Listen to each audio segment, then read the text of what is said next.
जय हिंद दोस्तों।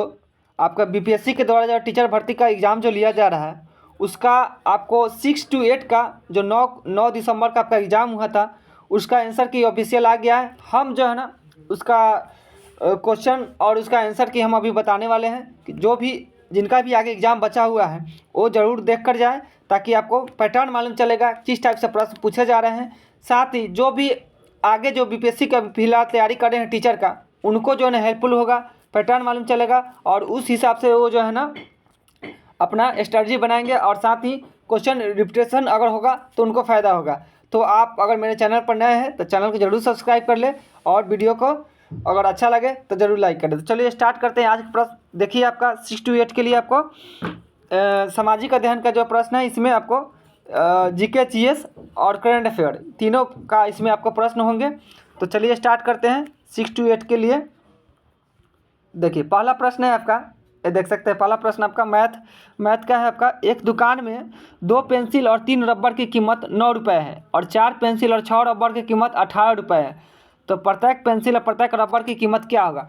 देखिए मैथ और आपका मैथ का जो है और साइंस का कुछ न्यूमेरिकल है, इसका हम डायरेक्ट आंसर बता देंगे। आप लोग खुद से जो है ना इसको ट्राई कीजिएगा, बनाइएगा प्रश्न को। तो देखिए अगर इसका हम बात कर ले थोड़ा सा इसको हम बता देते हैं। 2 पेंसिल प्लस 3 रबर इसका कीमत हो गया आपको 9 और जबकि 4 पेंसिल और 6 रबर इसका कीमत हो गया आपको 18। जब इक्वेशन को आप ऐसी कीजिएगा बराबर कीजिएगा तो दोनों इक्वेशन जो है ना आपका बराबर हो जा रहे हैं, इसके बराबर हो जा रहा है। तो यहाँ से आपको एक पेंसिल और एक रबर का कीमत निकाल पाना संभव नहीं है। तो इसका आंसर जो है ना ई होगा, इनमें से कोई नहीं, ऑप्शन नंबर ई। नेक्स्ट अगला प्रश्न है आपका। 4 बहनों की औसत आयु 7 वर्ष है। यदि हम इसमें माँ की आयु जोड़ दें तो औसत आयु 6 वर्ष बढ़ जाती है। तो माँ की आयु क्या है। तो देखिए अगर इसका आप बनाने जाइएगा तो इसका आंसर आ जाएगा आपको 37 वर्ष। देखिए हम इस क्वेश्चन को बना सकते हैं बट बनाएंगे तो वीडियो लंबा चला जाएगा और टाइम भी ज़्यादा लग जाएगा। तो खुद से इसको ट्राई करके आप देखिएगा, आंसर हम डायरेक्ट बताते चल रहे हैं। नेक्स्ट अगला प्रश्न है आपका, ये देखिए नेक्स्ट प्रश्न है। 121 वर्ग मीटर आधार क्षेत्रफल और 23 मीटर ऊंचाई वाले प्रिज्म का आयतन क्या है। इसका आयतन पूछा गया है। तो इसका आयतन हो जाएगा आपका 2783 घन मीटर। ठीक है, ये जो भी हम आंसर बता रहे हैं आपका ये आयोग की तरफ से आंसर दिया गया है, वो हम आंसर बता रहे हैं, अपने मन से कुछ नहीं बता रहे हैं। ठीक है, तो ये आयोग का आंसर दिया हुआ है। चलिए नेक्स्ट है आपका 34।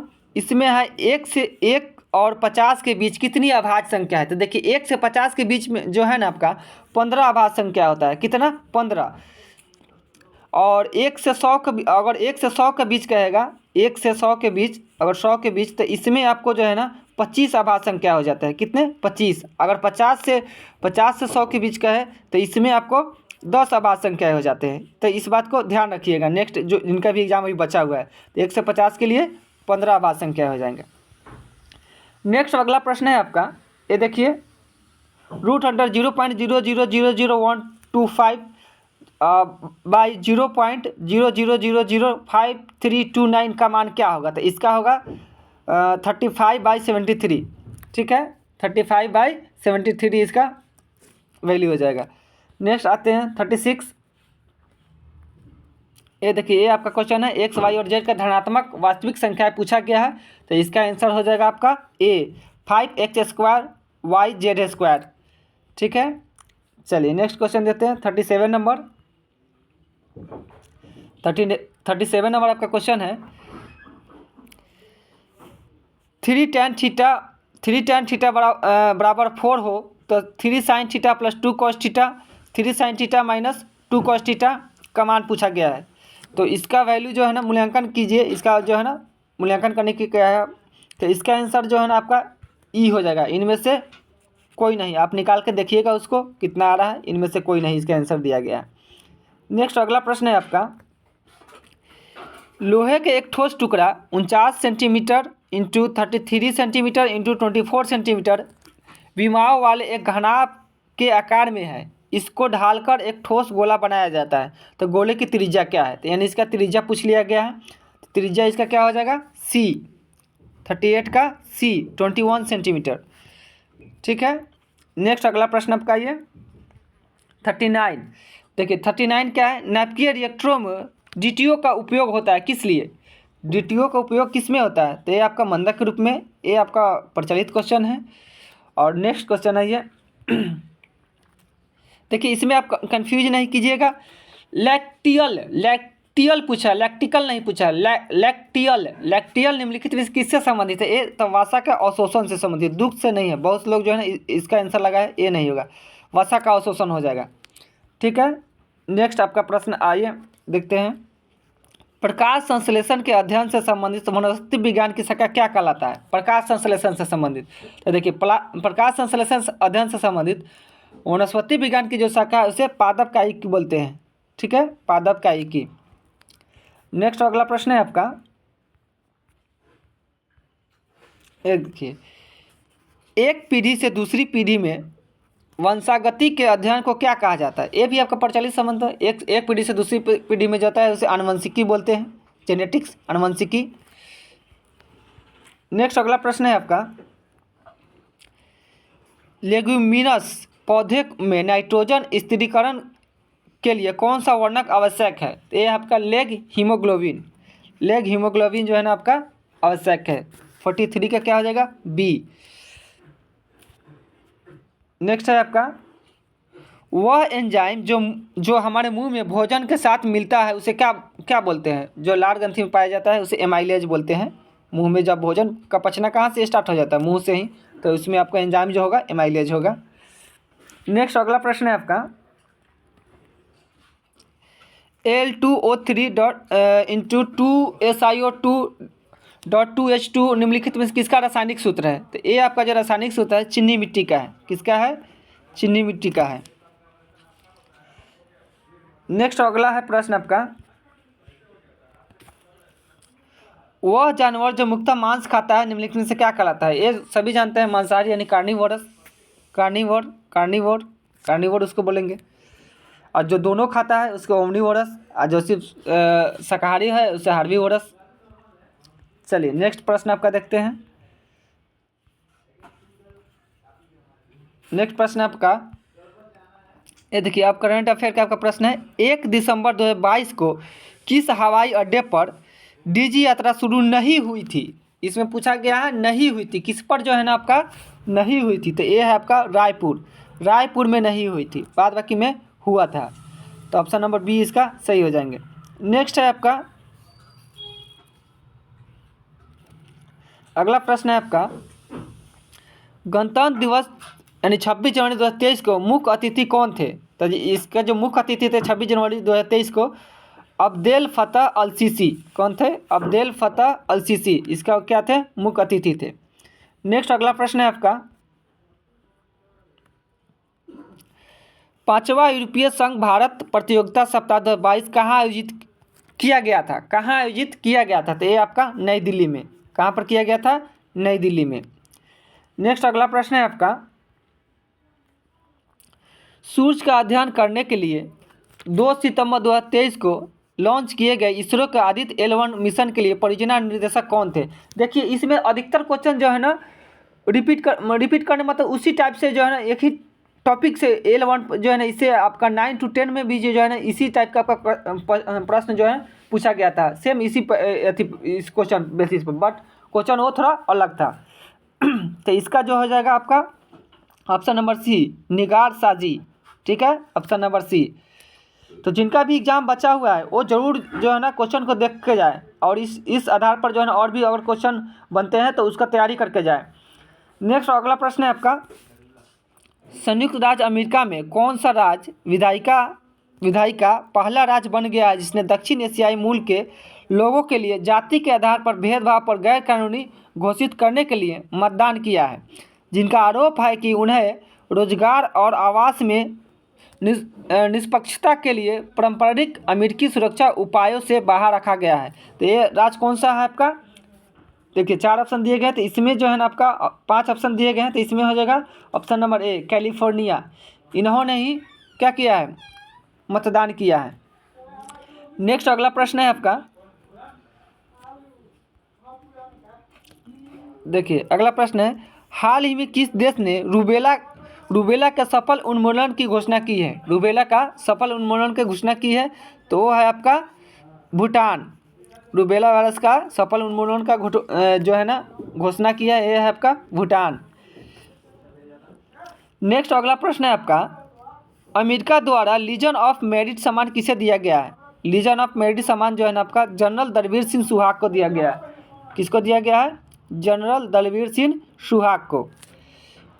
नेक्स्ट अगला प्रश्न है आपका, इंडिया प्राइड प्रोजेक्ट का उद्देश्य क्या है? इंडिया प्राइड प्रोजेक्ट का उद्देश्य क्या है? तो देखिए, इंडिया प्राइड प्रोजेक्ट का जो उद्देश्य है आपको भारतीय विरासतों को वापस भारत लाना। भारतीय जो विरासत है उसको जो दूसरे देश में है वहाँ से जो है ना वापस भारत लाना। इंडिया प्राइड का यही प्रोजेक्ट का उद्देश्य है। नेक्स्ट अगला प्रश्न है आपका, निम्नलिखित में से कौन सा युवा वलित पर्वत नहीं है? इसमें पूछा गया कौन सा युवा वलित पर्वत नहीं है। तो देखिए, युवा वलित पर्वत अगर बात करें इसमें ऑप्शन का अकॉर्डिंग आपका तो डी, ये उपयुक्त में से एक से अधिक जो है ना इसमें आंसर होगा। एक से अधिक जो है ना युवा वलित पर्वत क्या है? नहीं है। ऑप्शन नंबर डी सही हो जाएंगे।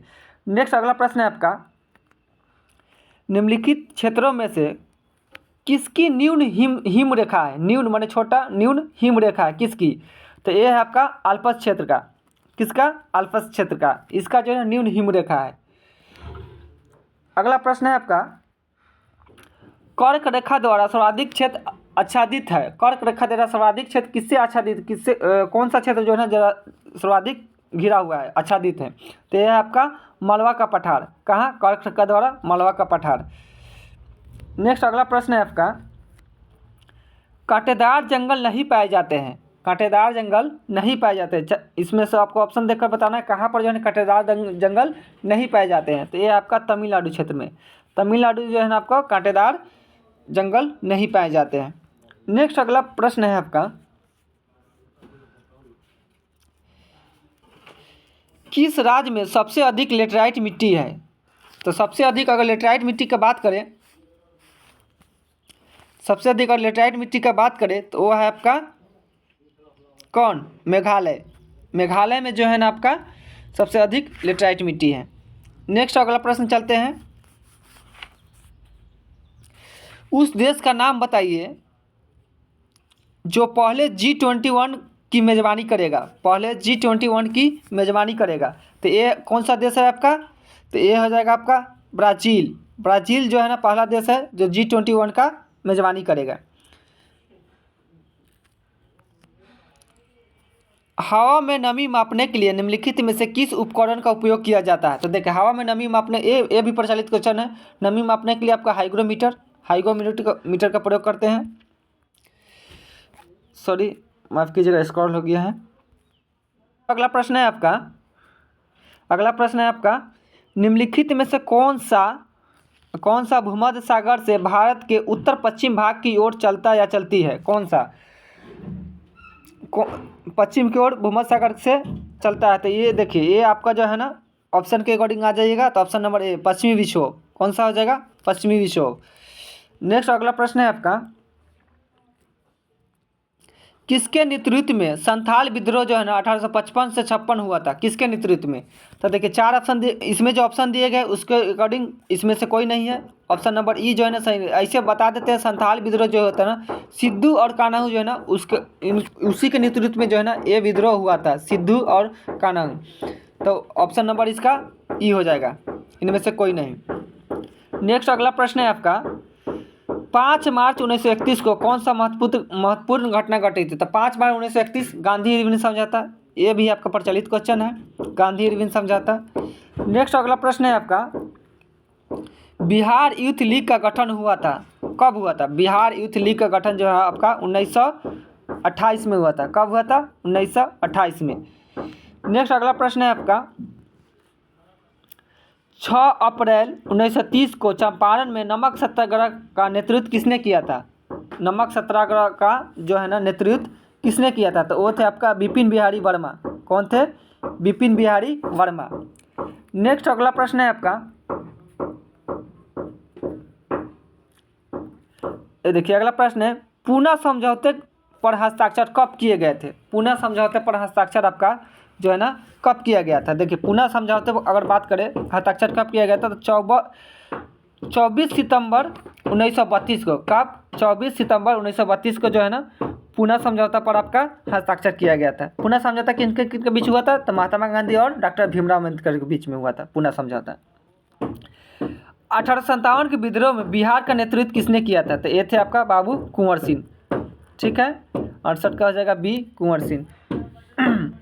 अगला प्रश्न है आपका, भारतीय राष्ट्रीय कांग्रेस के किस अधिवेशन में चंपारण समस्या चर्चा का विषय बना था? किस अधिवेशन में? तो देखिए ये जो अधिवेशन देंगे इनमें से कोई भी नहीं है, ऑप्शन नंबर ई आपका सही हो जाएगा।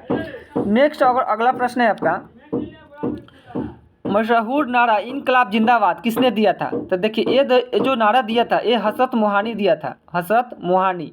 बहुत सारा इसमें लोग जो है ना ऑप्शन नंबर ई लगाए हैं।